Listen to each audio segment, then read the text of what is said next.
Hi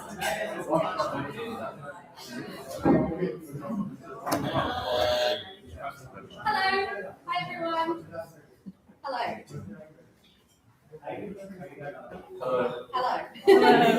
Hello, welcome to today's quiz for candidates for our President, Vice President Education and Vice President Student Life candidates. Thank you for joining us this evening in person and on the YouTube stream. Today's session is a chance for students to ask questions to all of the candidates running for full-time positions in this election to find out more about their plans for the year and how they would approach various issues that students face. Your candidates have been campaigning all week and will be campaigning for another few days after this, but this is a chance to really understand what they're offering and what they care about. So we'll be doing each candidate category in separate rounds. So to start, please welcome the Vice President Education candidates to the seats beside me, please.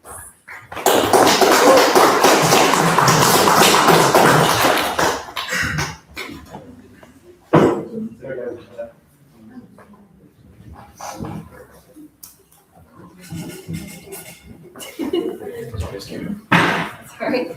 So to start, I'll give everyone a chance to introduce themselves. This will have a limit of 1 minute each. So if you could start the timer when they start talking, please. So 1 minute. We'll start on the right-hand side first. So just your introduction. Hi everyone, my name is Luis Martel Correa. I am 23 and I was an acting student for 3 years and then I did a postgraduate here at Chester, so I've been here for like 5 years now. And I am currently rerunning for the role of Vice President of Education, and this past year I've been speaking to students to kind of know more about your current struggles like timetable, assessments, and so yeah, that's it. Yep, my name is Andy Chen. I'm currently a third year student studying banking and finance. And yeah, I've applied for VP Education because I want to represent the university in a way and represent students in the same way. We have had apologies from two of our candidates in this category today, so Anarood Ramasetti and Kelvin Azima. They've both prepared a statement for me to read out as an introduction, so we'll start with Anarood Ramasetti first. So also please time me, that is quite short. Hello everyone, my name is Anarood and I'm a postgraduate data science student at the University of Chester. I'm running for Vice President Education because I believe that every student deserves a learning experience that is supportive, transparent, and shaped by student voice.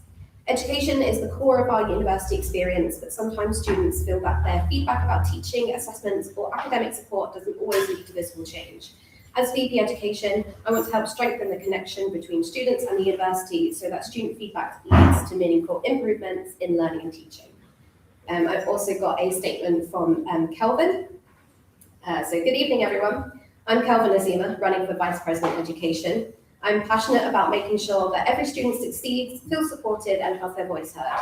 As a student myself, I know the challenges we face from coursework to balancing life. My vision is simple: flexible academic support, clearer communication, and more opportunities for students to shape their education. If elected, my legacy would be a university where students feel heard, supported, and empowered, and focus on improving academic support systems, encouraging student participation, and making sure the Students' Union works for you. To summarise, I'm Kelvin, and I'm about making education work for every student. On March the 11th to 12th, I appreciate your support and vote. So thank you for your introductions. We'll now move on to our big questions round. This will be bigger questions. They have a 2-minute time limit. One of these questions was pre-submitted, so candidates have had just over 24 hours to prepare their responses, and they are allowed notes in this situation. So we'll start from Andy this side this time. And our first question is, at the end of your term in office, if you are elected, what do you want your legacy to be? What positive, lasting change do you want to have made on students, the university, or CSU? Yep, so I would like to hope by the time I finish my role, I'd have had an impact, I'd have made lots of ideas, brought in new ideas for how, especially the assignment side, the submissions. I do have a couple of plans to change that to make it easier for students, especially like referrals and yeah, I hope I have that legacy to come on through. Yeah. Luis? I would say that I don't want my legacy to be about me. I want it to be about the student and their own experience. Let's be honest, in a few years' time, the students won't really remember who was in the education post, and that's absolutely fine. But what you will remember is your university experience. And if I can help make that experience smoother, more supportive, and more inclusive, then I'm happy to be there, to leave that legacy. Thank you. Anna Rood has also prepared an answer to this question that I can read out in their absence. Again, please do keep me on that 2-minute timer, please. If I'm elected as Vice President Education, the legacy I'd like to leave is a stronger culture of student voice in shaping the academic experience at the University of Chester. Students engage with teaching, assessments, and learning resources every day, so their experiences and perspectives are incredibly valuable. My goal would be to ensure that students feel confident that their feedback and concerns about education are taken seriously and contribute to real improvements. One of the key changes I would like to focus on is improving transparency in feedback and communication. Students often share their views through surveys and course representation, but they don't always see how their input leads to change. Strengthening that connection between feedback and action will help build trust and encourage more students to participate in shaping their education. Another important area is supporting initiatives that enhance the overall learning experience. This includes encouraging collaboration between student staff and the Students' Union to improve teaching practices, academic support, and access to learning resources. Ultimately, my goal would be to ensure that students feel more involved in decisions about their education and that their voices play a meaningful role to improving the academic environment. If by the end of my term, students feel more listened to, more supportive, and more confident that their feedback matters, that would be the legacy I would want to leave. My focus would be ensuring students feel heard, improving transparency around feedback and academic processes, and supporting initiatives that help students succeed both academically and professionally. Thank you. Our second question, which wasn't prepared for, is how do you plan on capturing meaningful feedback and engaging students? We'll start with Louise. As a student, you don't come in with the expectation to give feedback, and that's something that obviously the university does expect. And we do have things like the student voice representative system, so we do have those formal mechanisms. But what we take for granted is the informal ways of gathering that feedback and making that meaningful change. So, for example, just having a quick chat with your friend, those kind of informal ways do help make a change. Thank you. Thank you. I'll say although our student voice system right now is great, I would still like to get the opinions of students more than we are now. So yeah, we go around getting their opinions on how to improve it. Thank you. Now we're going to move on to our speed round. So next to you will find whiteboards and whiteboard pens for your answers. To answer these questions, you'll have 15 seconds, so it's a speed round. You'll then reveal your answers at the same time, and we might have a little chat about some of them if they're weird enough. So we'll start with a nice easy one. Which pasta shape is the best pasta shape? Do I get to call in the friends? I don't think we've got time.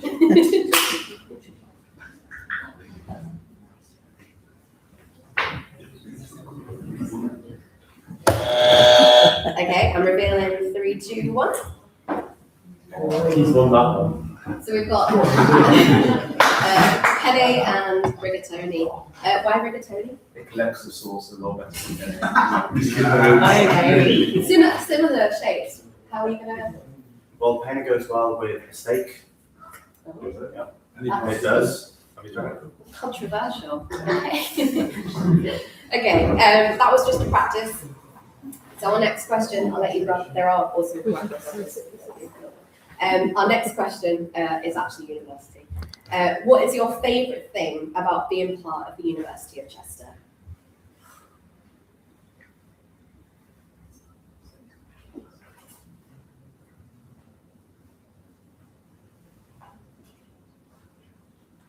Oh, cool, beat the buzzer, great. Okay, 3, 2, 1. Societies and community, I think that was. Why societies? Societies, during my time, I actually managed to set up a society with my friends, Kingdom Performance Productions. And it was great for community. We were over at Kingsway, but I feel that there is more to be done with community. For example, we have so many campuses across Chester, but sometimes we do feel disconnected, especially when the university is so excellence-centered. So I would say society is definitely my favourite part. And community, quite similar, but Yeah. why community? I'll say before I started uni, I was much more of a shy person and I was quite reserved. And doing this now is quite nerve-wracking. But I'd say just when I started university and I met my friends, I do feel a sense of community, especially in this university, and it very helps develop my character in that way. That's lovely. Okay, wipe them off. Question 3. What do you think is the most important part of the role of VP education?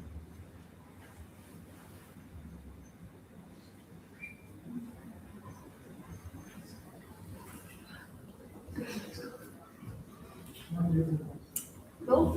Reveal 3, 2, 1. We've got student voice and inclusivity. Why inclusivity? I would say for that, I think that's really important because we need to get the opinions of like all the students on how they feel and how it affects them. So if we get their opinions, then we can find better ways sort it out. Yeah. And student voice? Everyone's got their own experiences. I know that my experience as a student here wasn't the same as some other students, and in the post, being Vice President of Education, I think it's important to listen to the student voice, actually focus on the issues that affect them. Like I said, the same issues that I encountered are not the same issues that students nowadays are encountering. So I think that's why student voice is important. Thank you. Question 4. What's the thing you want to change at the university immediately if you're elected?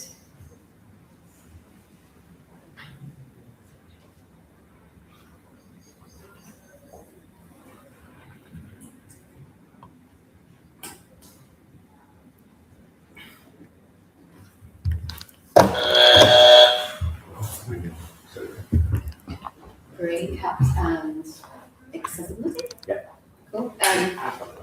What's that with you? Why accessibility? We have seen that, for example, with places around the university, we have lost accessible places. So, for example, there was a big move from a building to another one, which meant that we lost accessible study pods, and we need to think about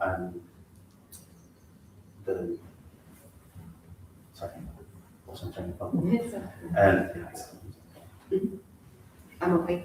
Yeah, I'll say going around my campus and speaking to other students, I get a common theme that they just wish that their in-year resubmission for assignments and exams weren't capped to 40, because sometimes they were ill or they just wasn't there mentally for like a period of time. So I just think we need to make it easier for students to retake those assignments and assessments and not be capped to 40 on those.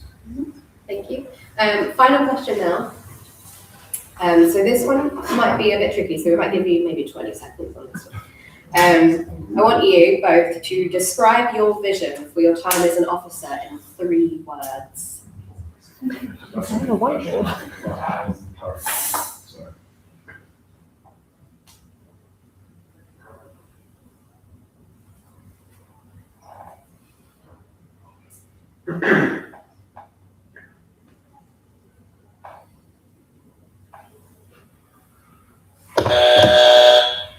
Okay, please reveal in 3, 2, 1.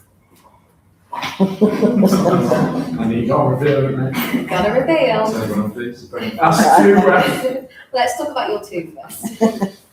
Yeah, I just want to, I know I've been to you, so I can have a bit more. But in my time, if I do get elected, I just want to hear from every student. I want to get their opinions. I know, just like I said this before, I do want to treat everyone with respect.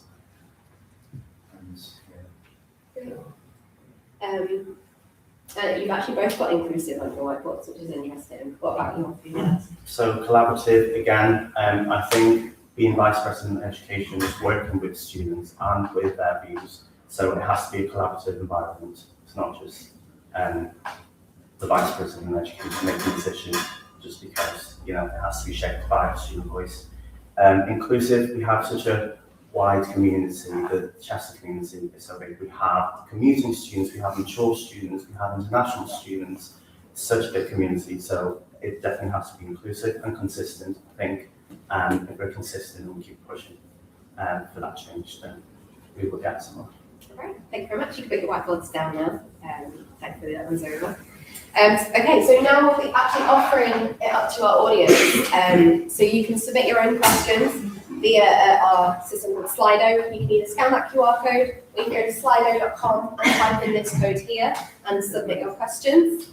You will have a few minutes to get them in, and questions should be directed to all candidates, so both of them at once, not just one single person.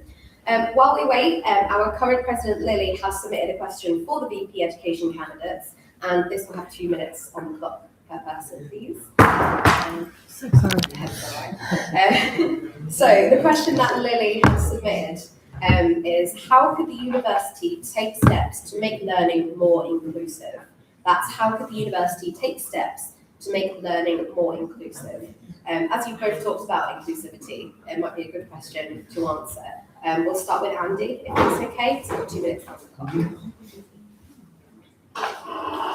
yeah, I think the university right now, they do quite well. I think we should do more group projects in a way to help people just make new friends, to make new friends, and just feel what it's like to be a part of the team, being included. So I think a bit more in group assignments, I would say. And Louise? I think there are quite a few things that the university needs to do. One of them, timetabling, for example. When I say timetabling is when you have long gaps in between lectures, or very long lectures, you're stopping people like commuting students or parents who have their duties outside of their degrees. So they should close the gap, for example. And it's not very inclusive when we think about our commuting students or parents. That's one example. Cool. Have we had any submissions?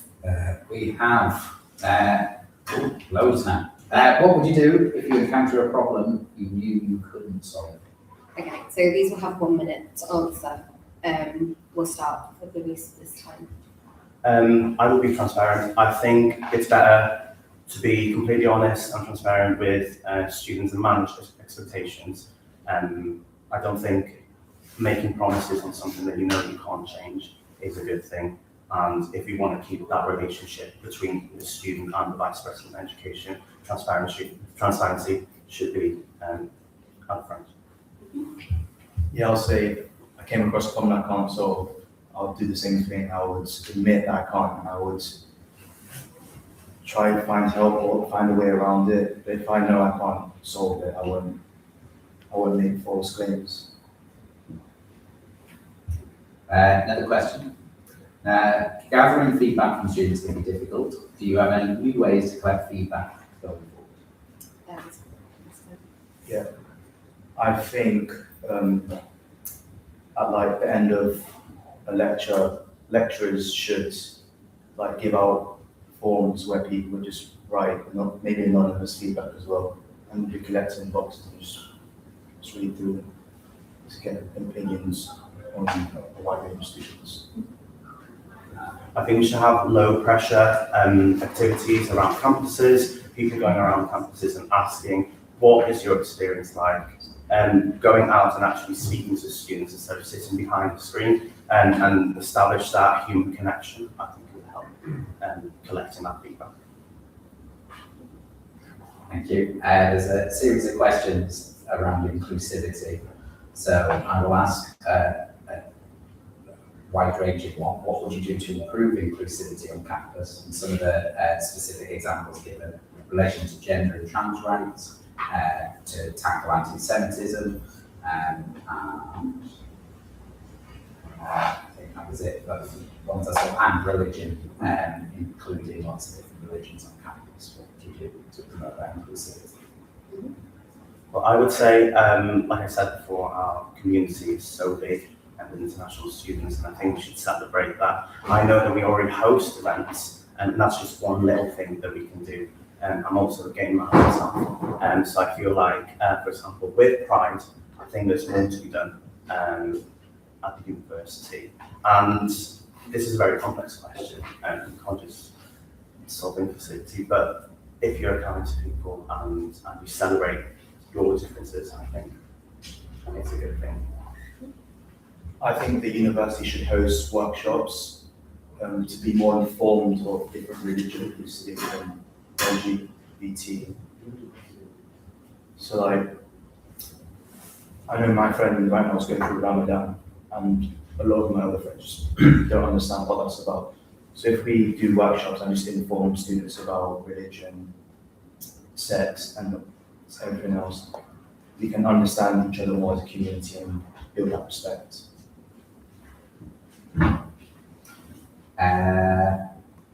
Why do international students still feel under-supported? What specific barriers did you encounter this year that you plan to solve as a VP? Yeah, I'll say, around my campus, I do speak to internationals as well on my course. I'm friends with quite a few. I would say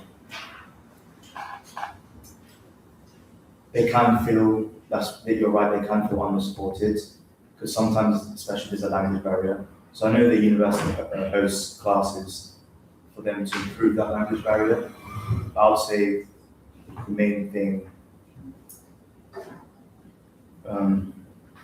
to improve that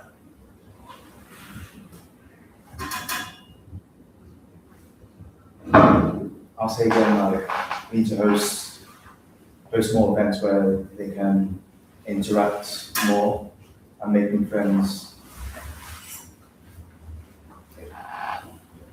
I've experienced those barriers before. I moved to this country 10 years ago when I didn't speak a word of English, and coming to a different country, a different culture, it's definitely a cultural shock.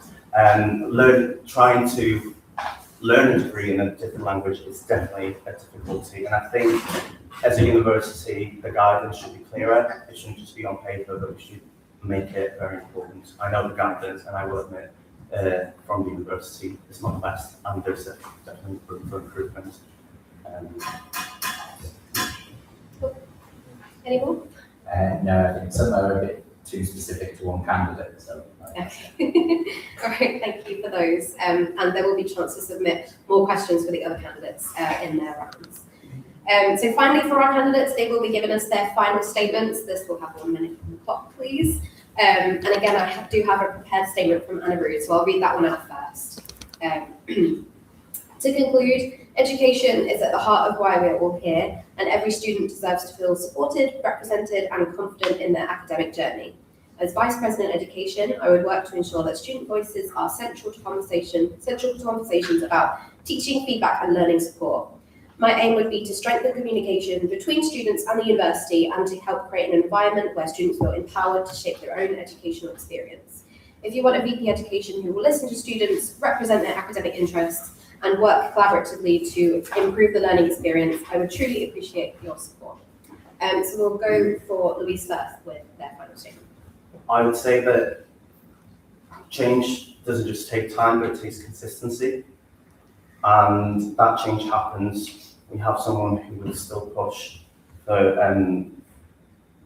someone who keeps showing up, keeps listening to students, and I'm willing to. I've laid the groundwork and the foundation for that change. So I just need this 1 year to keep pushing for that change and achieve it. Yeah, my main goal is to just hear the voices of every student so no one feels left out. I think everyone deserves second chances in this university, and I just want to strengthen the community and make everyone feel more at home in a way. Great, thank you. So candidates, you can go join the audience again. We'll be taking a 5-minute break, so you can go grab some more pizza, grab a drink, use the loos which are through there, and after the break, the VP student life candidates will be joining us. Thank you.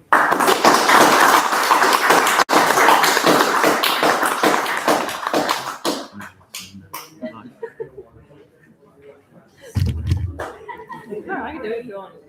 Like, I'm not feeling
Hello, everyone. Welcome back.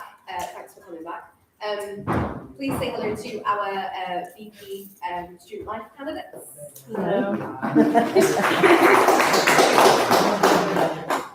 So to start again, I will give everyone a chance to introduce themselves. This will have a 1 minute time limit, please. So we'll start with Abby on this side, and we'll work away this side. If that's okay. Cool. Hi everyone, I'm Abby. I'm a final year general language student. And just like so many of you, I've been a fresher. I've been someone so new to Chester. I've been an exchange student in a different country, navigating my way around. I've been in sports and societies, including being on the committee of a society, and I'm also representing the university in a sports competition in a couple weeks' time. Currently, I work part-time at CSU on front of house, so I hear all of the worries and things that people love about Chester as well, but I get to support the students, which is brilliant. So yeah, I just relate to so many of everything going on in people's student lives, and yeah, I always love my time in as a participants in student life. I want everyone to feel welcomed. I want everyone to be inclusive and accessible so that people leave Chester and know that they really enjoy their student life. Thank you. Next up. Hi everyone, my name is Sam Yadav and I'm an international student since last 2.5 years in Chester. I'm doing bachelor's in business management. I'm studying in Queen's Park and it's been like 2.5 years in the UK. I had the best experience in University of Chester. I have seen like lots of cases in this last 2.5 years, meet lots of people and get to know about their problems and everything. So as my friend insists me to go for a student life. So I decided to nominate myself for that, and I think I'm gonna make positive changes in it after becoming a VP student life. Thank you. Thank you. I've got mine. So my name is Lisa and I am a current master's student in history. I did graduate last year in criminology. I'm also a peer mentor, student voice partner. I work front of house and I'm happy with the library. I'm really engaged with the students' life. I'm the president of the Criminology Society and the Women Wanderers and Nature Classes Society. I'm running to be your next VP student life because I'm passionate about the role student life plays outside the classroom. I would love other students to have the same opportunities that I had, which allowed me to connect, grow, and realise my own potential. When I first came to uni, I did nearly leave a few times. I didn't fit the stereotypical image of a student, and at times I felt like I didn't belong. All that changed after I set up my volunteering in the student voice rep, being a mentor, and I engaged with extracurricular activities. Sorry, time's up. So everybody's introduced themselves. Thank you. We'll now move on to the big question. And again, this is the same one that has been pre-submitted. So candidates have had just over 24 hours to prepare. We'll start with Lisa this time. Everybody, at the end of your term in office, if you are elected, what do you want your legacy to be? What positive, lasting change do you want to have made on students, the university, or CSU?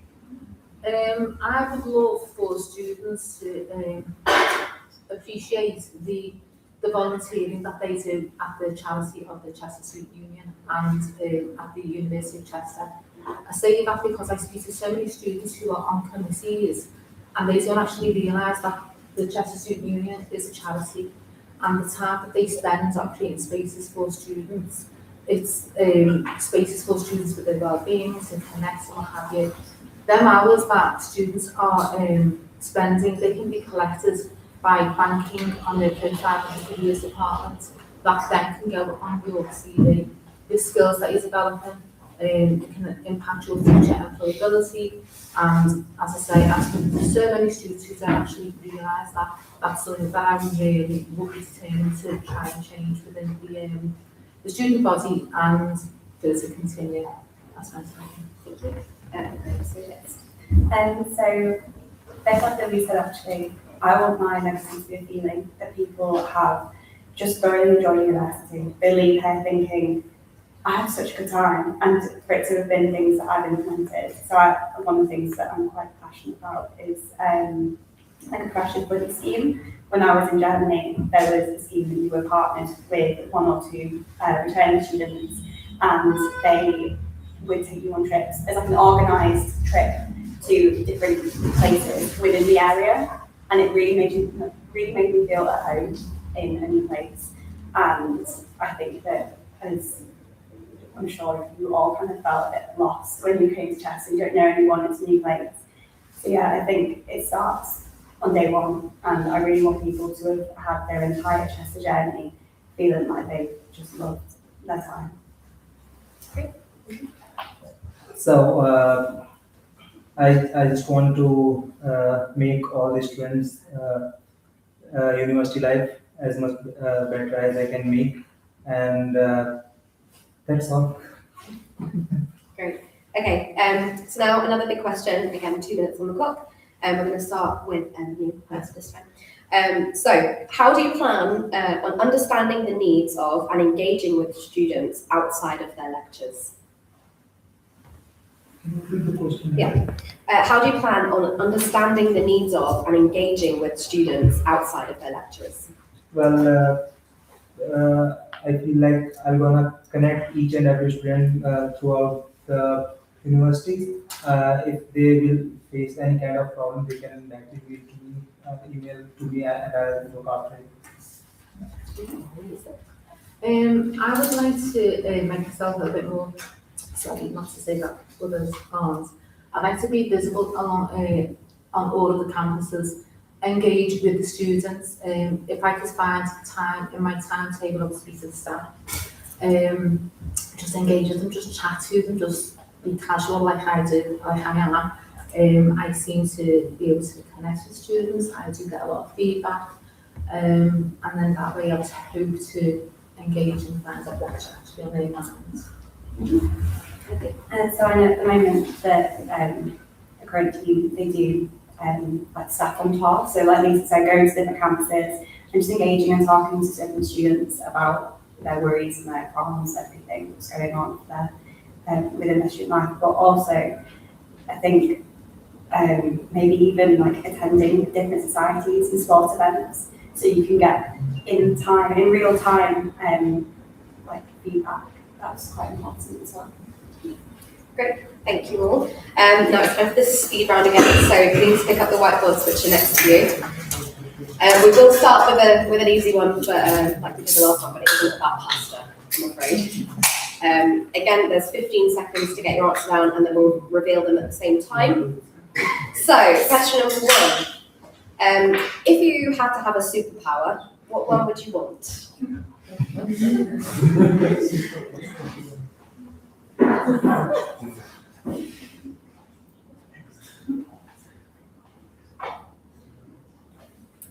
Great. 3, 2, 1. Why invisible? Because here are the student feedback, honestly. Wow.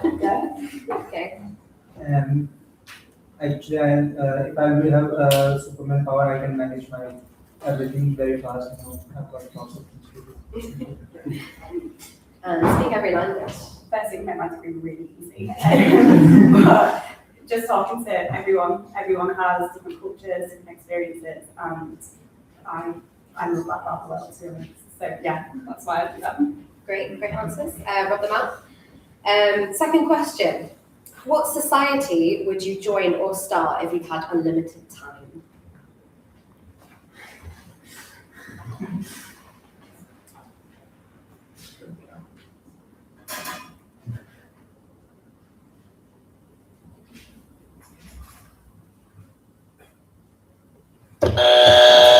Pens down. Please reveal 3, 2, 1.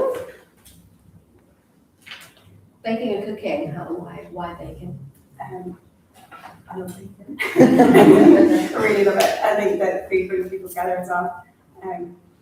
Yes, it's no brainer for me. What about the side? And sports society, so I love to play games. I love to play basketball, so I don't know. So for the sports, yeah.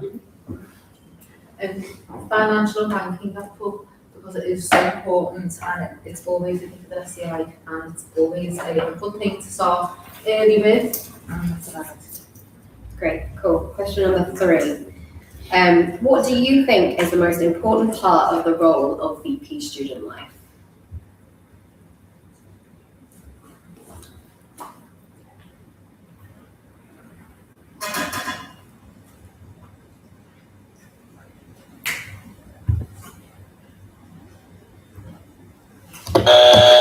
Pens down, please. 3, 2, 1.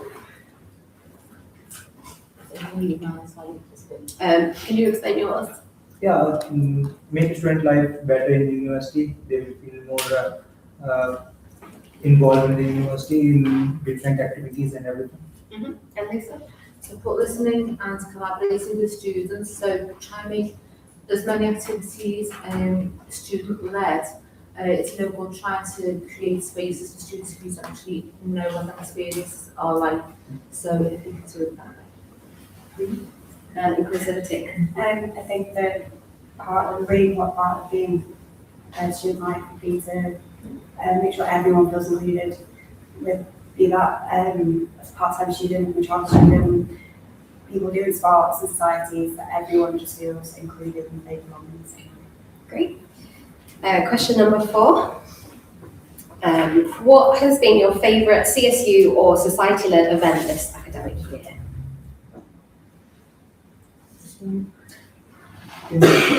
What has been your favourite CSU or society-led event this year?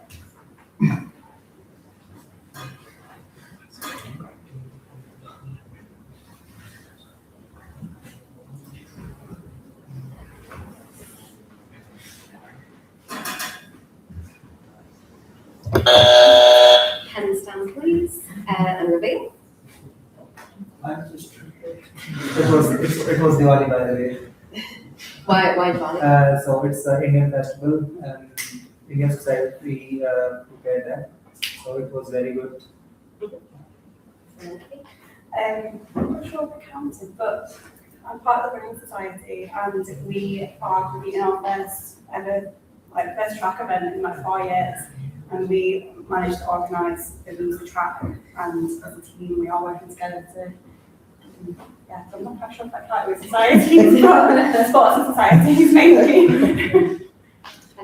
So I put the Delamere Forest Walk, and it's from a society that I founded with my co-founder. So we are the Local Wanderers Nature Crafters, and we led a walk through Delamere Forest, training with our students, well, our members, members from all different areas of life, and we connected. We hadn't met before.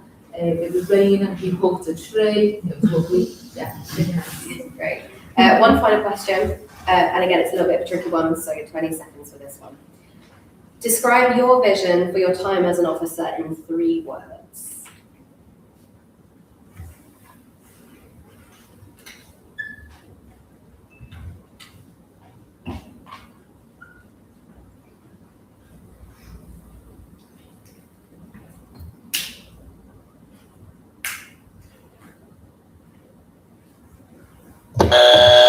Hands down, please, and reveal. We'll start in the middle first. Fun, involvement, and that's true. Involvement, lots of involvement in the societies, sports activities, and everything. Lisa. Well, fun, fast, and actionable, so it'll go really fast because it always those times when you're having fun. I really enjoy being at the university and CSU and all the committees and what have you, and actionable because I would like to do some actions that will impact students. Fun because I think she'll actually fun for absolutely everyone. Welcoming, I think it speaks for itself. Everyone should feel like they belong in any place, and visiting in a similar vein. Everyone should feel included, and that's the bulk of this role, I think. Great, thank you. So again, we'll be offering it up to our audience. So if you want to scan the QR code to make questions, or go to slido.com and enter the code that's on screen now. If you're in the chat, the link is also in the chat. But whilst we wait for those to come in, we'll have a question from our current president. Obviously she's not here today, but she has sent one in advance. There'll be 2 minutes on the clock for this question as well. And the question is, how would you encourage collaboration across all of our societies? And we'll start with Lisa this time. I have already done this, and I'll build on that. So the Criminology Society, we started, I will not say we started, but they've been in existence when I was here. I'll continue with collaborations, social media. I would reach out to the societies by going to visit them, chatting to the committee holders, the students who are part of the committee societies. I'd like to try and do cross collaboration. So I mentioned to the students like Kung Fu, for example, the sport, we'll say chess. They're a little bit different, but you don't know what you're going to get out of them. So I'm trying to do some different like that. So at the starting of any of the intake, like September intake or any, I would love to meet the new people at the library and let them know about the societies, and obviously I'm gonna meet all the society admins from the different groups so that they will be more active and they can connect me through that. I build on what the current officers are doing in the fact that they've got events where all societies can join, and I think have like a quiz. And so people can just get talking to each other and they can hopefully collaborate. But I think fostering those relationships through something fun like a quiz is a perfect way of doing it. Great, thank you. Do we have any questions submitted from our audience? We do. They're good as well. If you could introduce a new annual event into the term, what would it be and why? Is it good one? Abby, we'll start with you. I would introduce an international dinner day. So everyone brings an international dish from, well, either if they're from a different country, if they're an international student, and they get to share their culture with everyone. I'm gonna do the cultural program in this university where I want each and every people, each and every student can come and just tell their experience and everything. I'd like to introduce a sponsors walk around Chester around the canal and engage vendors from outside. They could have like good stuff like juice and orange juice and what have you. It would be a really fun way to collaborate with students and maybe raise funds as well. Thank you. How would you engage with students who don't participate in societies or sports, etc., who tend to just go to class and then go home? What's the middle this time? Okay, so we can, what I noticed in past 3 years, we can just, people are not showing interest after the classes, they are directly finishing their classes and they leave back to their home. But whenever we are having any kind of like exhibition or a small counter in the Churchill House, people used to show their interest, they are giving gift away, they are interacting with the students or the students. So it's easy way to interact with the student to give some gift on like every month you can make some activity for them so that they can show involvement and you can tell them whatever like you wanted to tell them. It is a hard one because we all have different types of lives that we lead, but I would hope that we could encourage societies to expand the opportunities throughout the day maybe and different days of the week. If you have a number of different committee members who could host, say for instance, a Tuesday and then a Friday, lunchtime, evening, not just about getting out, into the city centre and what have you. Maybe encourage societies to collaborate and reach out to academic departments and as they share their ideas that way as well. And I think there are a lot of activities available already, but I think the communication is getting a little bit lost. And people get so many emails about different things that they overlook the events. So I think better communication would be brilliant, but also to have more events on different campuses, because after speaking to a lot of students today, they feel that everything's very excellent focused and there should be more events being brought to other campuses so that everyone feels included. Okay, next one. What is the biggest problem concerning international student planning, which you have realised, and how would you solve it if you were elected? Sorry, please. I don't know what to do with whichever campus that they're saying on.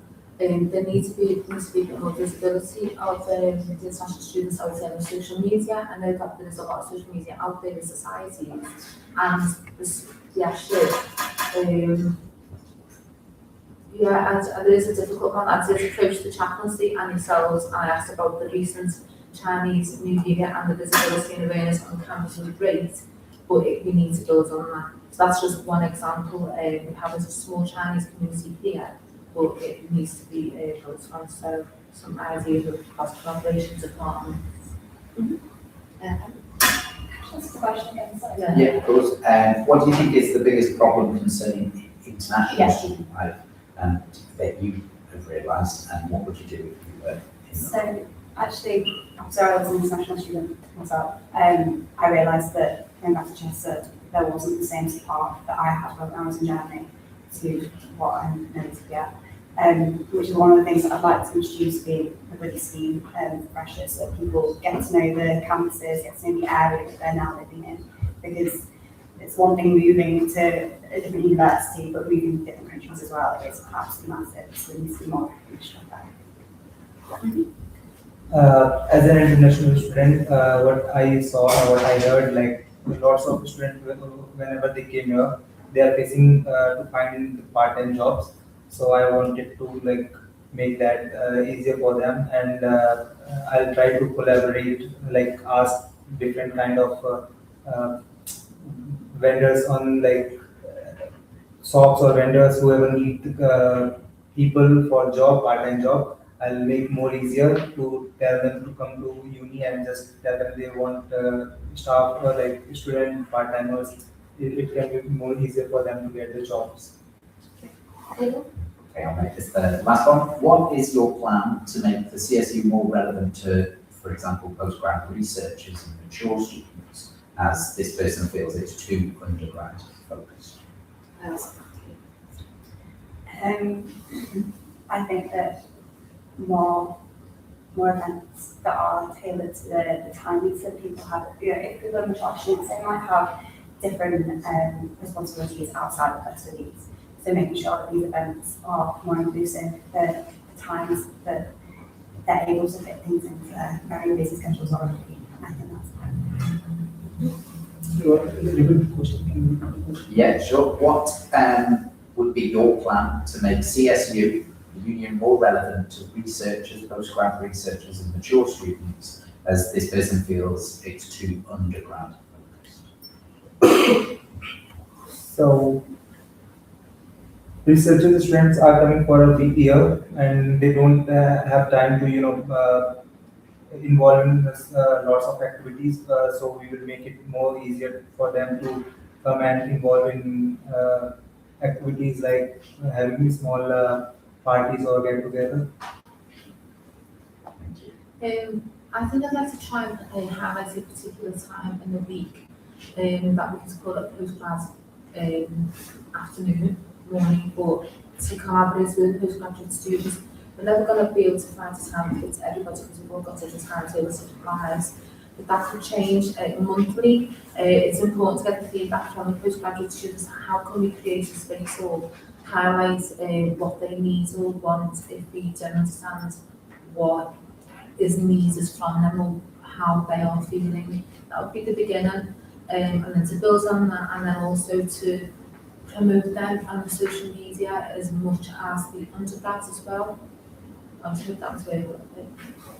Thank you. Sorry, there is someone who's desperate to ask this question and it's had 2 likes. Answer this however you want. What's your favourite type of potato? Okay, Potato. What is your favourite type of potato? That is the Clumpy question. chunky chips. With chips. Nice. My mum throws potatoes on a Sunday dinner. Oh, sorry. Waffles. Brilliant. Thank you to that submitter and to everybody who submitted a question. So finally, the VP Student Life candidates will be given their final statements. 1 minute on the clock, please. We'll start with Lisa this time. So, student life changed my experience at university and helped me learn in ways that I never expected. Getting involved helped me build my confidence, develop new skills and connect with others, and those things play an important role in supporting students' well-being. If elected as a VP Student Life, I am committed to this role and to ensure more students recognise the opportunities available to them through society's volunteering and communities students create together. I want Student Life to feel visible, welcoming and meaningful for all students, including those who may not always feel represented in traditional student spaces, and I will represent Student Life with integrity, collaboration and a clear commitment to our student community and the well-being of our students. Thank you. I want my time, if I was selected as Student Life, I would love to make more physical wellbeing support, not just for during exam week, because I now am aware of how many fantastic wellbeing services we have at university. Now I work at the CSU, but before then I honestly didn't know about them. So I want them to be more signposting, more student-owned spaces across all 3 campuses, because everyone's just as important, not just on Exton. And then more funding and facilities for science and sport to create a more inclusive student life for everyone to have an enjoyable time. So, sorry, can you repeat the question? It's just your final statement. Okay.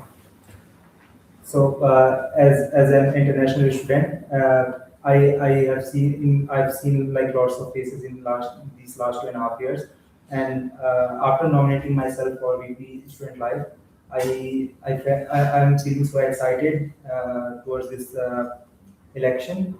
And in the process of this election, I met lots of people, new faces again, and this experience is like something else which I can feel. And I just wanted to make the student life as much as better I can make in upcoming 1 year.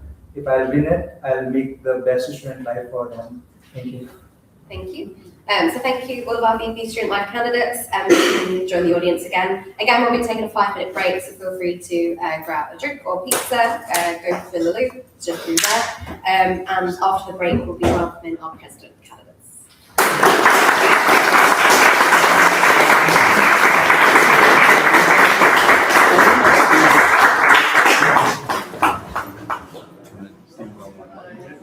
What? Trying to derail my button, get distracted. Yeah, put me under pressure. You rated me. I take my job seriously.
It's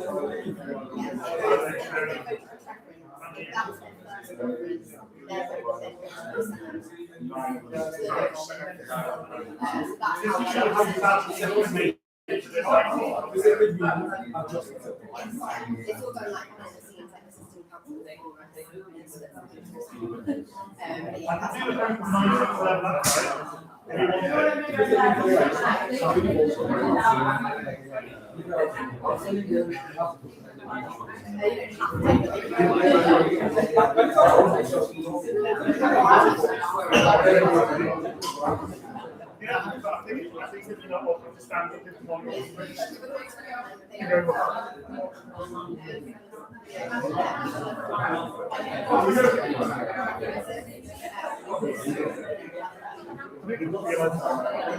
I think you've given your own away.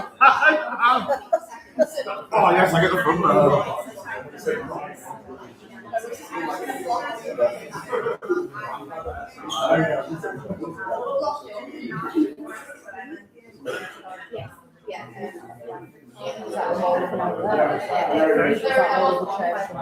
Yeah, I've got one there.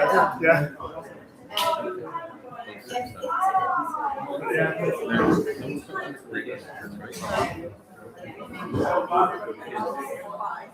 It will be hopefully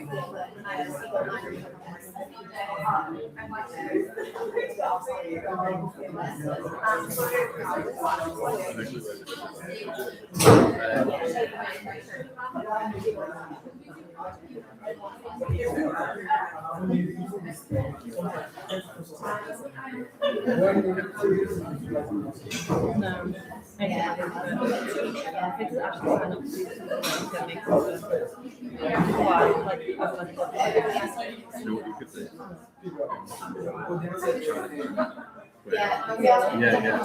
how far is it? I didn't get the kilometers.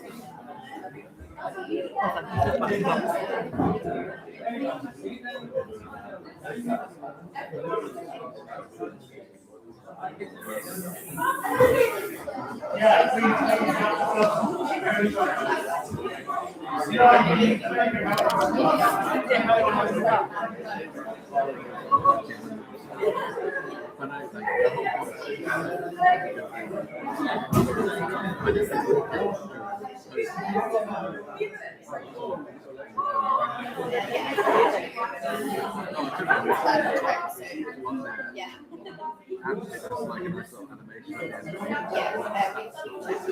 The whole thing. It's a long way. No, you can actually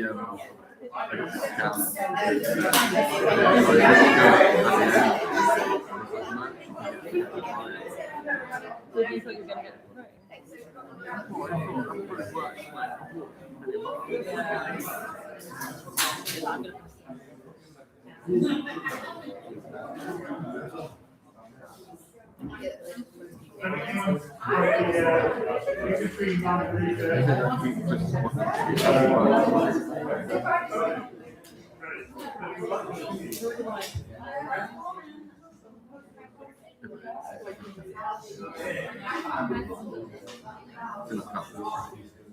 You guys got it, that's the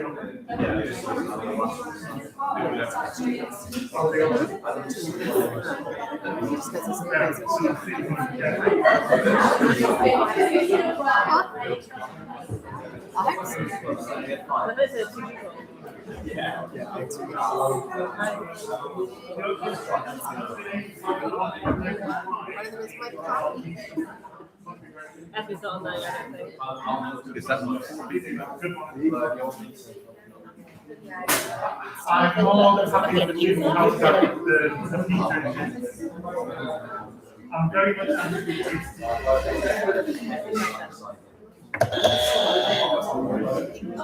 Hello everyone, welcome back.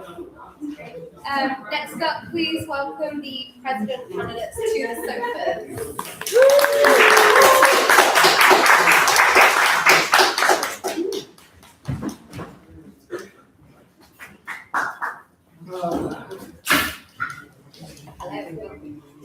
So, as you've seen before, we'll give everyone a chance to introduce themselves first. There's kind of 1 minute each. So please start the timer when they start talking. We'll start on my right-hand side and we'll work our way over to the left. Hi, I'm Will. Will Gaines. I'm the current VP Student Life, and I'm running for president because over the last year in my role, I've seen the important change that CSU does for students.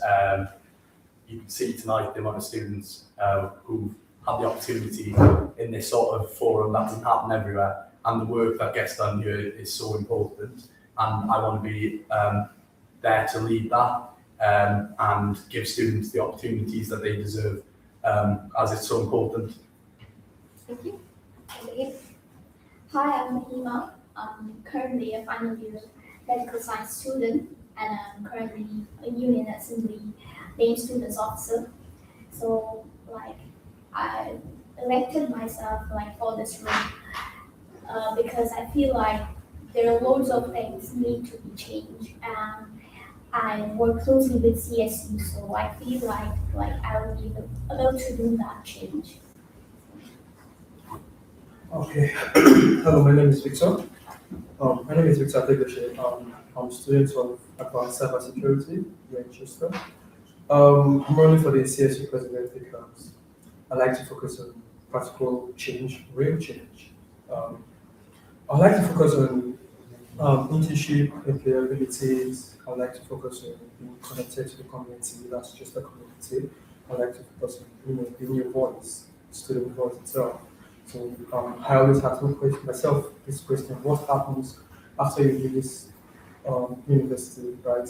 So we're all here to study, and we need to position ourselves after we're leaving, having the opportunity to compete for better jobs. Okay? We've had apologies from Javitha Bhaskar, who is also a president candidate, and they have prepared a introduction for me to read out for them. Hello, my name is Javitha. I'm a FinTech and Business Analytics student, and I currently serve as your part-time Women's Officer. As an international student, coming to Chester meant starting again in a completely new environment, and that has really shaped why I'm standing to be your CSU President. In my role as Women's Officer, I've seen firsthand how important it is that students feel safe, listened to, and able to speak up, especially those who may not always feel confident or represented. I've worked with students, societies, and staff to raise concerns, support events, and make sure issues affecting women are taken seriously. As president, I want to take that experience further. I will be a visible and approachable leader who understands what it feels like to navigate a new system, who listens to all students home and international, and who uses my analytical skills to turn your feedback into real change. I'm running because I know we can build a CSU where every student feels like they belong and their voice matters. So thank you for those. We'll move on to our big question round. As always, this is our bigger question, 2 minute on the time limit. And this first one has been pre-submitted. Candidates have had just over 24 hours to think of their responses. We'll start with Mahima first. So the question is, at the end of your term in office, if you are elected, what do you want your legacy to be? What positive, lasting change do you want to have made on students, the university, or CSU? I want that the students, they should feel like the union has supported them in all the way, and the union has listened and they try to sort out all the problems they have, and they will feel supported, and they will feel like they had the communication with the CSU that really helped them to go with the problems and stuff. Okay. What I want in terms when I'm being elected, my legacy should be being visible. A lot of people, I did a campaign today, I noticed a lot of people don't know about CSU, so I had to introduce who the CSU union is or what it's all about and everything. To be visible, to position myself in such a way that, they are actually prepared when they're leaving this university, second. And lastly, I would like to have a legacy where the union, where the student, being the voice of the students, where the students requested that you said we did, to actually have feedback that this is what the students are actually requesting for, and the union actually did it for them. So more or less like a report where you said we did it. Thank you. Yeah, I think ultimately, as a student officer, you're in a very privileged position where you have a year or 2 years in some scenarios where you have a chance to make meaningful change to an organisation that helps so many people. So ultimately, you want to leave that organisation in a better place than what you found her in. Sort of meaningful engagement with students, whether that's through society, our society's growth, more societies, but also better quality in those societies as well. In the past year, we've looked at having well-being training towards for society committee members, which is something we're looking to introduce in the next year. There's also, we want to have meaningful engagement across all our sites. And as an officer, I've been to Birkenhead, I've been to Warrington, I've been over at Wheeler and Queen's Park today as well. And the sort of the student space there, as an officer, it was walking in and the students were sat around it. They had a room to sit on sofas, but it wasn't theirs. We need student-owned spaces across all our sites.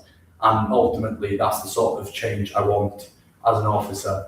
And as long as it's better when I leave, then I'd be happy and the students feel like they've been heard across my time as an officer. Thank you. Javitha has also prepared an answer to this question, which I'll read out now. At the end of my term as president, I want my legacy to be that CSU became a more inclusive, responsive, and effective union for every student, especially for those who, like me as an international student, once felt new and unsure where to turn. First, I want to leave behind a stronger culture of inclusion and safety. As women's officer, I've seen the importance of having safe spaces, clear reporting routes, and visible support for students who experience harassment, discrimination, or feel marginalised.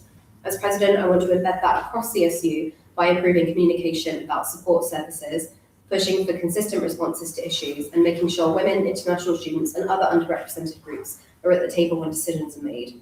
Second, I want CSU to be more accessible and understandable, particularly for students who are new to the UK system. Being an international student myself, I know how confusing it can be to figure out support policies and processes. My legacy would be clearer information in plain language, better signposting, and more proactive outreach so students don't have to already know the system to get help. Third, I want to use my fintech and business analytics background to make CSU more transparent and data-driven. That means regularly asking for your feedback, analysing what it tells us about your needs, and then reporting back on what we've done, not just once a year, but continuously. If by the end of my term, more students can say, I raised an issue and I saw something change, and if students who arrive feeling lost now feel confident and connected, that is the lasting change I want to create. Ultimately, I want to be remembered as a president who listened carefully, stood up for those whose voices are often missed, and turned both lived experience and data into practical improvements for students. So thank you for those answers. The next question now, we're going to start with Victor. How would you ensure that student voices meaningfully influence CSU's priorities and decision-making? Sorry? How would you ensure that students' voices meaningfully influence CSU's priorities and decisions? Okay, so student voices, because when the student is actually giving the feedback or actually having an issue, right, we are here to actually assist the students. In what sense? Hear what the student has to say, because the student is actually isolated or the student is actually having a challenge, right? Put the student through. How do you solve this problem? How can it be solved?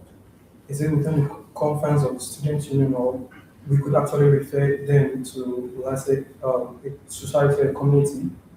Like, let's assume the person is having challenges in terms of career and employability, right? You could direct them to career and employability for them to get like professional help, right? Or they having mental issues, right? So you could actually, or frustration, finance, a lot of things could happen, right? You could be their voice, or you could lead them down to this departments and guide them through. So in terms of being a student voice also, as CSU president, right? It's not just all about directing them, it's all about following up and getting feedback, even so their concerns have been solved, right? And ensuring that, yes, they're actually happy with the services they're actually getting in the school. Can you repeat the question, please? Of course. How would you ensure that students' voices meaningfully influence CSU's priorities and decision-making? Thank you. So, first of all, we're a student-led organisation, and so that student voice should be at the centre of that at all times. In my role this year, we've looked at how the Union Assembly and we sort of restructured it as we as officers felt this year that there was more to be done and there was more voice to be had. And we're looking forward to seeing how that is and how we can sort of analyse that so we have voices coming from more areas of our university, including our sites in Warrington and Birkenhead. Then other ways we could do it, like first of all, like our student leaders conference that we run at CSU, that can be bigger and better, sort of empowering the student voice within societies, within sports clubs, and just within our union assembly as well. They're the sort of future leaders, potentially of this organisation, and that's the voice that we need to sort of empower in our student body. So what I feel is that you need to like open more forums, like where students they can give their feedbacks, like continuous feedbacks and like better communication with the CSU, and like if they face any problem like related to the careers and like jobs and stuff, we can just add it into the careers and employability team, and like if they want to learn like new skills, we can provide them, like we can encourage them to do more volunteering, and we can come with up some like short courses like where they can build their skills like which is related to all their careers and like any way. So what I feel is that communication is really important. We need to take more feedbacks on like from them. So that's all. Thank you. Now it's time for everybody's favourite speed round. So please pick up your whiteboards and pens. You'll have 15 seconds to get your answers down, and then you'll reveal at the same time. As always, we will start with an easy one to get you started. So first question. If you could be any animal, what animal would you be?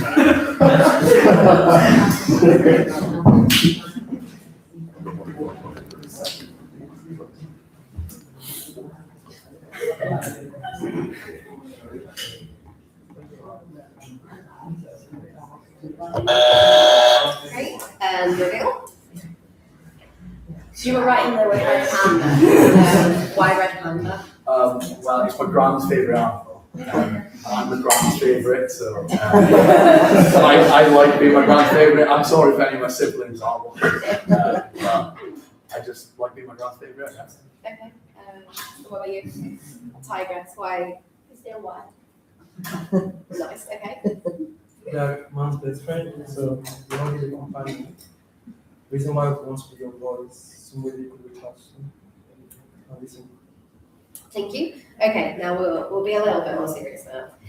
So question 2. From your time at university, what has been your favourite CSU campaign or initiative?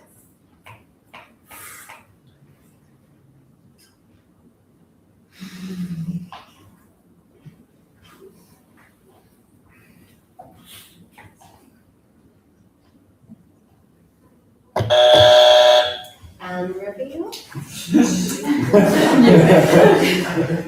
what about you? What's your First council, like it was like when she was talking about those things. Yeah, so it was my favorite campaign. Like it was really good for like the girls in more things. So yeah, great. So I don't know, it was the job fair because I saw that on which students shout out with this meal. I think it's organized by the CSU, right? So there's this shout out I normally get from my students mail, and we tend to get updates from the union. I discovered there was a time we were doing this job fair around the block here. And that was one of my favorite events about it. I picked Shag Week. It wasn't actually, I didn't lead on the event, but who doesn't want to see Lily running around in a condom costume? But also, it was a lot of fun had during that campaign, but it was a really important message with sector help and guidance as well. But there was like a fun twist with events as well, while having sort of very informative information spread as well. Great, thank you. Third question. What do you think is the most important part of the role of CSU president?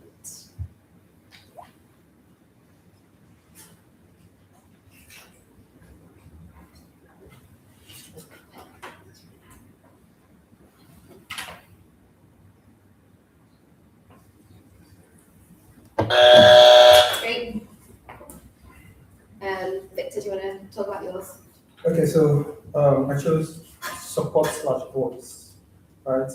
We all want to be supported one way or the other because there's a lot of immigrants in the country where they can't actually navigate their journey, right? They are not really informed, so they end up doing what they feel should be done, or they tend to use their country's culture down here. So every student needs that support. Because they're not really well informed, they end up going against school policies, end up being paneled and everything. So I believe every student needs that voice, that support for someone to be there with them, to guide them through. I've put student voice. Ultimately, you're the leader of an organisation for students. So if we're not listening to the student voice, then why are we here? So student voice is definitely the most important thing. Communication in all the way, because it's important. If I can listen to all the things, then I can sort it out, like what's going on. So communication. Thank you. Question number 4. What do you believe is the biggest issue facing University of Chester students right now?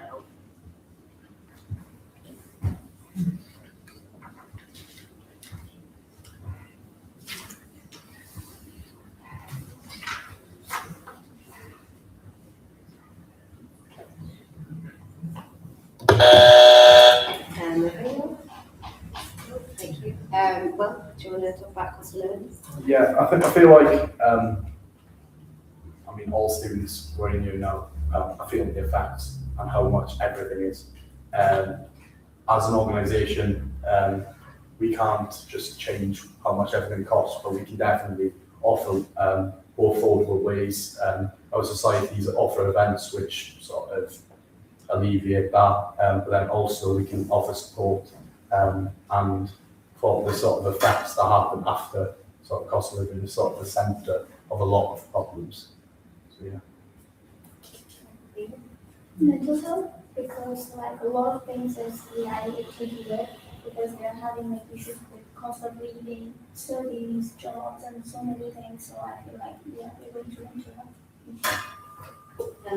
Okay, I chose internship/placement because a lot of people are really having that challenges because there's some people on 2 years program to master's students, which the school also requests them to actually get replacements. And I've met a lot of people where they are finding it difficult to apply for replacements to gain this UK experience. So because of that, I feel it's a present issue that needs to be looked into and it's not really been addressed currently. Thank you. Final question now, everybody's favourite.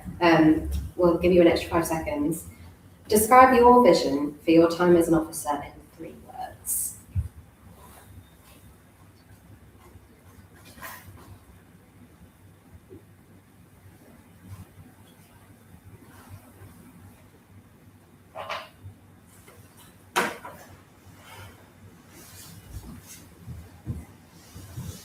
Well, I've actually finished with time to spare. Congratulations.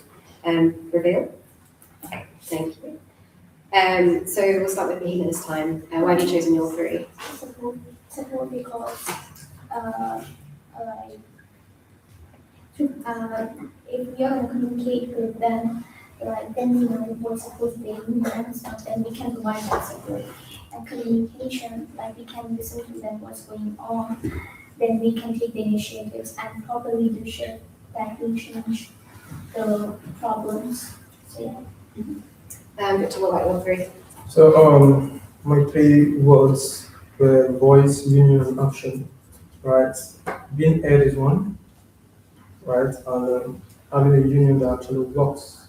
And I think a lot of people, there are a lot of feedback over the years The end of it, nothing has really been done. And for many years, we've been, trying to improve student voice. But where are the actions? Where are the feedbacks? We should always ask ourselves that. So I believe taking actions and giving that student feedback that, oh, this has been resolved. So I've gone for proactive, collaborative, and inclusive. So we should be proactive, going out to get the sort of feedback from students on how we're going to get things done, getting out in front of problems before they even arise. I mean, inclusive as an organisation, that should be one of our main goals. We've got a massive student body with a lot of different needs, and making sure everyone feels included within their student life is so important to that. And then collaborative, I mean, how do you get things done without working together? We need to work with the university, with our societies, with our students to make meaningful change together. Great, thank you. You would please know you can put your whiteboards down now. So now, for the final time this evening, we'll be offering it up to the audience again. Like the previous times, you can submit your own questions using the QR code or the code on screen. Whilst we wait for those questions to come in, our current president and our current chair of Union Assembly has a question for the president candidates. There'll be 2 minutes on the clock for both of these, please. So first, this is the question from Lily, and we'll be starting with Victor for answering this one. How would you take a proactive approach to expanding the footprint of CSU as an organisation? Wow, a proactive approach. So a lot of people don't know who the CSU president is for the VP Education, who's VP Student Life, right? So a gap needs to be bridged, right? So on our campuses, it won't cost the president or the VPs to do a one-on-one session, go to campuses randomly, go to classes, introduce yourself, let them know who you are, what you stand for, the union you stand for, what you intend doing. Do a one-on-one session, not all about sending mails. There are a lot of mails that people don't read. I met someone today in the library, and the person said she deletes most of those mails. Because I was telling her that, oh yeah, there's an election coming on the 11th, and she gave me a feedback. And I feel it's high time we start bridging that gap where we miss the students themselves, right? Let them know who we are. And this is what you do, and this is what you stand for. The opportunities, like parallel opportunities they could get from the union itself. Great, Will? So obviously being in a role this year, I've seen how sort of the different sites which I've visited on multiple occasions during our Officers on Tour scheme and campaign. Students across all sites, they don't have the student spaces they deserve. One thing I'd look to do as a president is get the student-owned spaces, the common rooms, to be CSU owned, so students then could make what they want of that space. I mean, we're sat in, last year we weren't in this room, we were in the CSU main foyer. This is one example of student space that has happened, been given to us, and societies use it all the time, but that's just one step. And as an officer, I want to make sure that's happening across all our sites by going out, speaking to students, and continue to speak to students on what they really want, and having that space there is just so important to them, especially with the climate where a lot of our students are now commuting students and have gaps between lectures and they have to stay there. They've got no home to just go and walk to.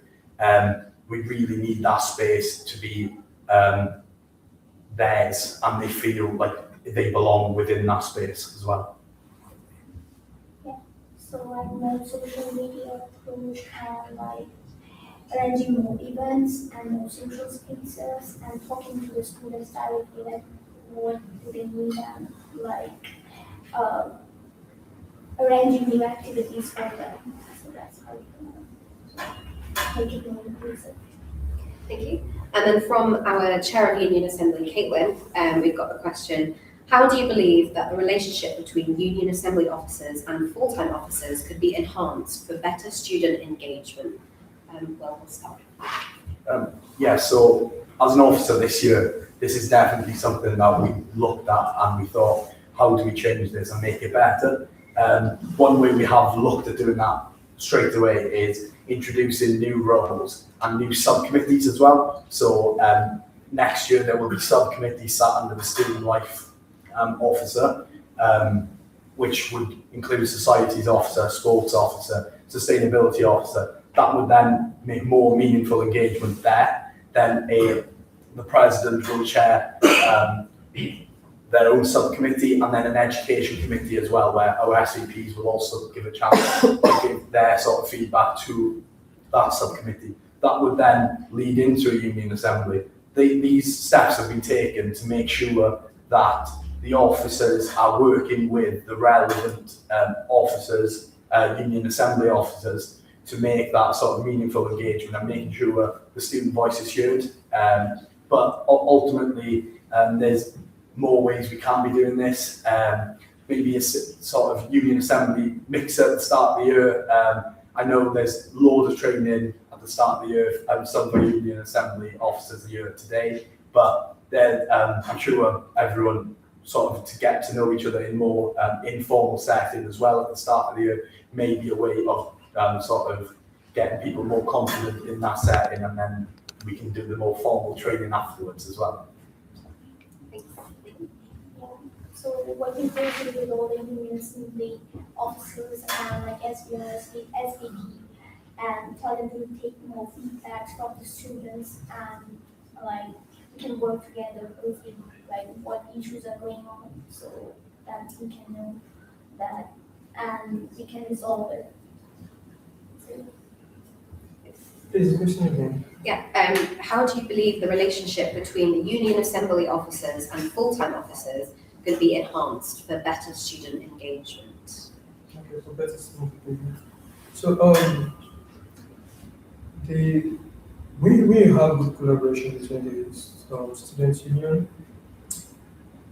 It's always, when you have clear communication rather between the student union, it's always on head, because obviously they are running an office that also has a relation with that of the students.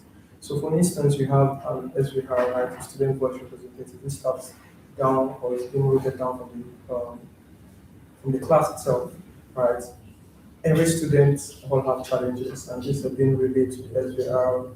Also, offices that occupy the students' union assembly also gets to get this information. I believe I once had a meeting with him. I know he doesn't know me, right? Where he talked about a lot and everything. So having this feedback and collaborating with the union also, it helps to know how we could actually unpick the current challenges students are facing in hand. What are the technical or practical solutions we could actually, do to enforce that students are no longer facing these challenges, right? So it helps to work with the union when both parties actually have clear objectives, like mutual objective rather, and we are actually all agreeing in solving the problem that the students actually are actually facing. Thank you. Do we have any questions from the live audience? We do. One that I definitely think we at CSU resonate with. How are you going to get feedback from people who don't tend to check their emails? Okay, so like when they're gonna finish their class, we will tell the lecturers to like make a form, and they will tell them to, there's a form, you need to submit this, because it's good. If you're gonna submit it, we can work more, like we can make the modules better, or like any issues you're going on, we can resolve it. So that's how we can go for it. And yeah, mostly we don't check the emails. We can go straight to them, ask them, and we can do like some comments, like we can tell them, yeah, we post on social media, if you'd like to join us, then yeah, like a lot of students, they might join, so I think in that way we can do this. Victor? Okay, so a lot of people don't read their mails, like I said, right? But being an SVR, right, I've gotten to understand how students communicate, sometimes students just want a one-on-one. Those 2 days ago, rather, I was going to a class, and about 5 students just approached me and said, Victor, you need to help us out, right? So sometimes they may not have that push or zeal to really go out on the road. They just need somebody that can actually represent them, right? So the SVR people are very, very important. So they approached me and they said, okay, no problem, we're having a meeting on the 11th, right? 11th of March. I will definitely table these issues that you all said, right? So how do you get feedbacks? By, working hand in hand with the SVR because they are the one with direct contact with the student itself. So always, always. Sorry. Yeah, so I feel like the students who don't normally engage with their emails and stuff like that, to get feedback off them, you're not going to get feedback in the more traditional ways of asking them at the end of lectures.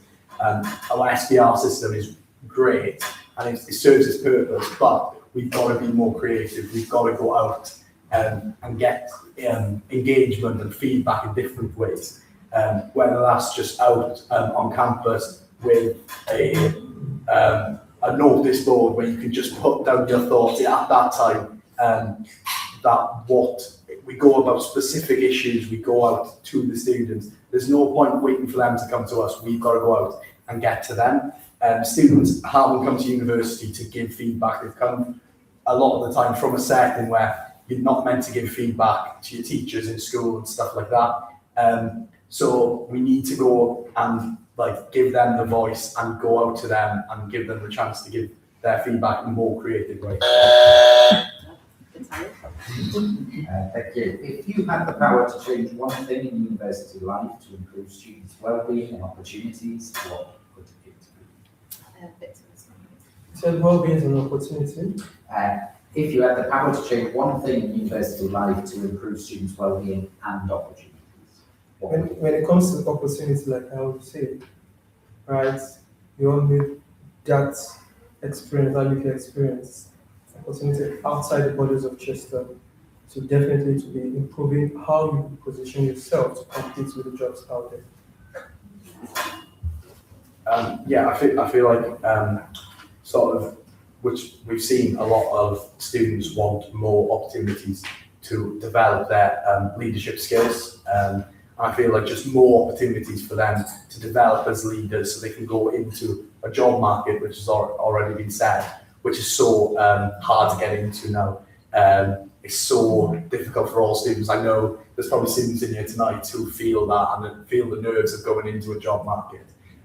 So we need to sort of give a chance to all our students to develop those skills. And CSU is a place where we can do that and we can make that sort of meaningful change as well. Yeah, providing them different types of skills like some short courses and that will help them to build those skills. So, yeah. Thank you. If one of your elected vice presidents was struggling in their role, how would you support them as president? Sorry? If one of your elected vice presidents was struggling in their role, how would you support them as the president? I feel like ultimately an officer team is called an officer team. You are a team. So you've got to be, it's sort of a give and take. Sometimes you will be the one in that sort of situation. You've got to know each other well, which obviously from being an officer, we have been in these situations where you do need to put like an arm around someone to support them and sort of take the load off them sometimes. We might have roles of student life, of education, of president, but sometimes you've got to pitch in everywhere. CSU is a small team and we've kind of got to pitch in wherever we can. And obviously, if elected, I could help VP Student Life. I've done the role before, so that's a great opportunity for me to support them as well. So, yeah. Yeah, I feel like unity and teamwork is really important. If somebody is struggling with something, I should help that person. That if it's important because you're working as a team and any issues they feel, it's our sense of responsibility to help that person. Teamwork is the goal, right? So anybody can struggle, right? So first thing is you need to ensure or help the person to build his or her confidence. Because sometimes you just need confidence and the person needs to be prepared, be more prepared, right? Help the person direct his focus on the purpose of why he's here, which is his studies. Understand? And being a VP at that point in time, I believe the person already passed his education if the person is already on this program, right? So as at the time the person will be finishing his position, so the person will definitely be resuming studies. So help the person to regain where his focus should be, which is in his studies and that confidence and dedicating the time, trust me, no matter how little that time is you put in your studies, you definitely see the effects. It shows. Okay, good. Now I'm going to make a couple of questions here. How are you going to make international students feel that they have enough support when they need it? For example, is there any staff training that would help?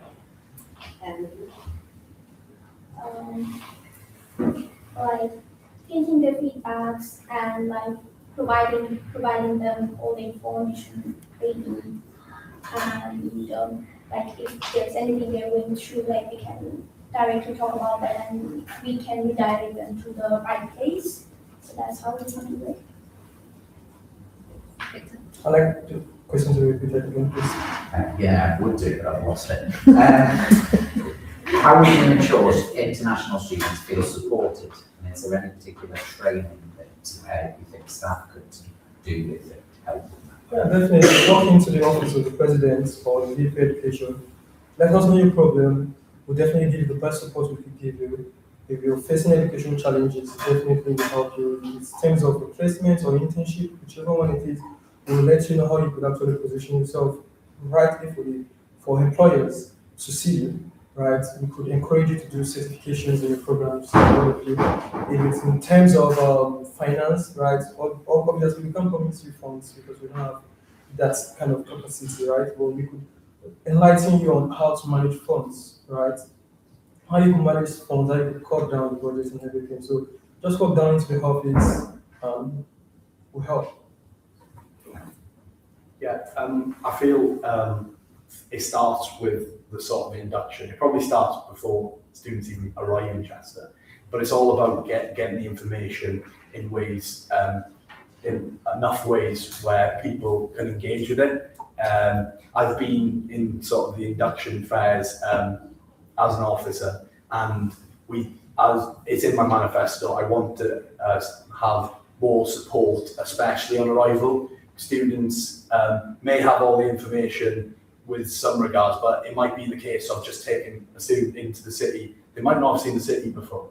It might be a case of taking them on a tour, showing them around where they can go within the city, showing them around campus. The amount of students who come up to you and they don't know where to go, that's also the signposting on campus is a massive issue. So getting that sorted could help in a lot of ways, not making students feel like they are welcome here. You're good again, right in time. There was that all of the Thank you. Yeah, sorry I couldn't get around everyone. There was just a question around what to do with mental health crisis support. So as someone very kindly has also pointed out, the Samaritans is a point of contact. Student Services is a fantastic service at the university, as is the Student Assistance Programme, which is 24/7. So I just wanted to put that out there. Final question, I'm sorry I couldn't read everyone's, is would you continue the legacy of the roaming condom?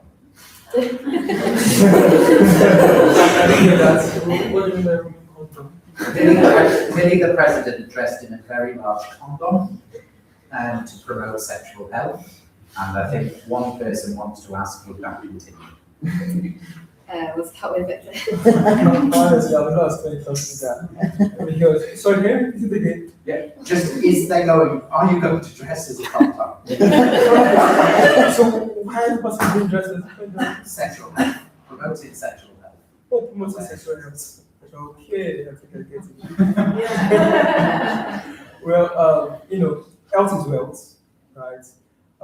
I've discovered that in this part of the world, where we have, especially for being immigrants, if your health is tainted, then you're fucked. Sorry for using that word. Sorry for using the word. So if the person is doing that, it's for your own interest, right? So that you don't end up contracting things you shouldn't have, because you end up spending money on medical care and everything, right? So you need to always take your health. You need to be healthy mentally in any form. Well, can we see you in the condom costume? I will wear the condom costume. I think it's so important. The sort of promotion that we've had with Shag Week, it's been such a great support for students. Just having sort of the free kits and condoms on campus, which offer students the chance, if they can't afford to go and get condoms, or if they don't want to walk into a shop, it can be quite daunting sometimes to go and get them. So it gives them sort of, you don't have to ask anyone for anything, you can just pick them up. And that is such an important sort of message. And the message of Shag Week, it's not about wearing a condom costume, it's about the message. And that campaign will continue if I'm president. Thanks, If people really want it, they always can do it. And that's really important. And I feel like, and I've also made people to do that too. I will make them do it as well. Great, thank you. Thank you for all our submitted questions, so particularly the last one, great. So finally, for our president candidates, they will be giving us their final statements, so 1 minute on the clock. Will, we will start with you first. Yeah, brilliant. So, I mean, as an officer this year, I've seen the change that can be had, and the importance of sort of the student's voice in general. Working as VP Student Life has been honestly one of the biggest honours I've ever had. The biggest honour I've ever had, just representing students, and that is something I want to carry on. Sort of the change that we've made this year and the groundwork we've laid, the relationships we've built. It takes normally someone 6 months to get settled into a job. I've already done that. So I can just kick on and get on with making change for students, and that's ultimately what an officer is here for. And that's what I plan to do if elected as your president. Thank you. Mahima? So this is the last statement, right? Yeah, final statement. So if I elected, I will work closely with students, I will take all the feedbacks, and I want that like there should be a communication with CSU and the students, like a proper communication that we can know that what's going on and we can resolve it, and providing more like financial opportunities and like jobs, internships, volunteering, and like important skills. That's how we can like help them in that way. Thank you. So if I'm voted for president, I'd like to ensure that yes, every candidate or every student are well positioned to compete effectively among thousands of applicants. And also, I don't know if you've noticed that we tend to walk all the way from our different places of homes down to the school. There's no transport system that actually brings students down to the school. And that has actually been another challenge I've noticed. As we come down to the train station, we still have to trek or walk some minutes down to school. I would like to partner with probably a transport system with the universities on how we could actually achieve this, right? And being your voice, like I always said, it's always important to hear what the students are really facing and how we could actually, practically solve it and getting the feedback that makes this issue happen. So, thank you. Thank you. And we also have a final statement from Javitha as well. So as your current women's officer and as an international student, I know what it feels like to need support, to have questions, and to want your voice to matter. That's why I'm running to be your CSU president. If you elect me, you will have a president who is already experienced in representing students, who understands issues around safety, inclusion, and well-being, and who uses a data-driven approach to make sure our work is effective and transparent. You deserve a students' union that is welcoming to everyone, clear in how it communicates, and brave enough to act on what students tell it. I'm ready to lead that kind of CSU for you. Please use your vote, and if you want a president who combines lived experience as an international student, practical officer experience, and analytical skills, I would be honoured to have your support. So thank you, everyone. You can go and join the audience again. I will only keep you for another couple of minutes. That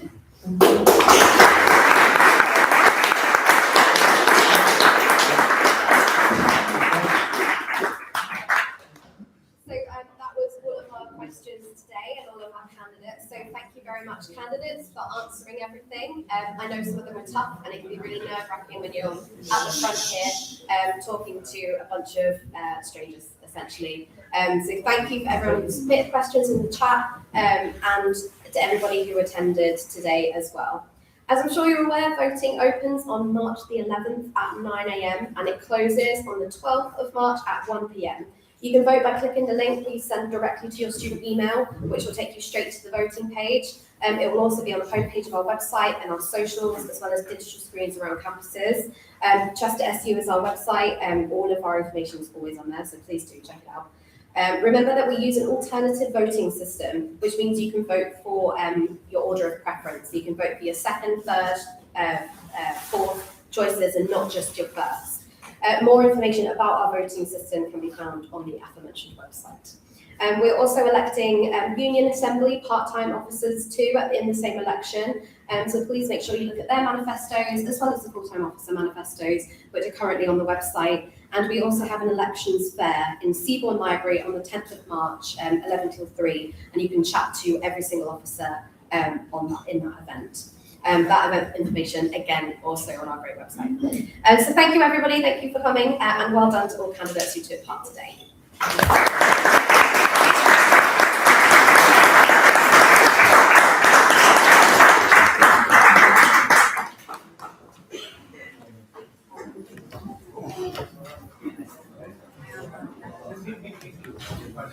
Enjoy having the power. I think it's come to my head now. Yeah. I just want to It's on the desk.